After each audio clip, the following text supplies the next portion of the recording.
नदी किनारे बसा धारणी गांव अपनी हरी भरी धरती और स्वच्छ जल के लिए जाना जाता था। इस गांव में दो घनिष्ठ मित्र रहते थे। सोमचंद, एक उत्साही और हमेशा आशावादी किसान, और सदाशिव, जो थोड़ा संशयवादी लेकिन विचारशील था। वे दोनों एक पुरानी गहरी सुरंग नुमा खाई यानी एक प्राकृतिक दरार के पास बैठ के रोजाना गांव की बातें करते थे। एक शाम जब सूरज डूब रहा था और वे अपनी दिनचर्या की चर्चा कर रहे थे, सोमचंद ने उदास होके कहा, सदाशिव, ये मौसम कब तक ऐसा रहेगा? बारिश कम हो रही है और पिछली बार की फसल भी अच्छी नहीं हुई। मुझे डर है कि हमारा गांव सूखे की चपेट में आ जाएगा। हाँ, डरने की क्या बात है सोमचंद।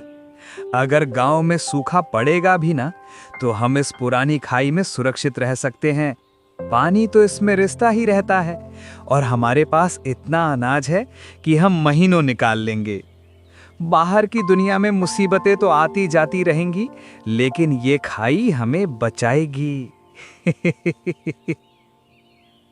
तुम हर बात में सुरक्षित ठिकाना क्यों ढूंढते हो? हमारी जिम्मेदारी गांव है। अगर हम सब कुछ छोड़कर यहाँ छिप गए तो बाकी गांव वालों का क्या होगा? जिंदा रहकर भी क्या करेंगे जब गांव ही उजाड़ हो जाए? सदाशिव ने गहरी सांस ली।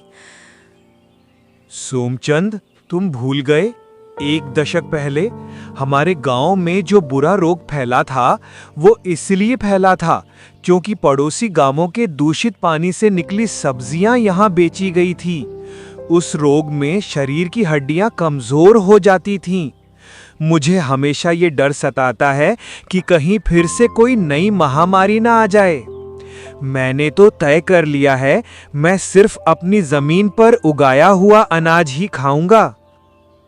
तुम्हारी बात सही है, सावधानी जरूरी है, लेकिन इस खाई में छिपकर नहीं, बल्कि गांव वालों को जागरूक करके हमें गांव की पानी की व्यवस्था को सुधारना होगा।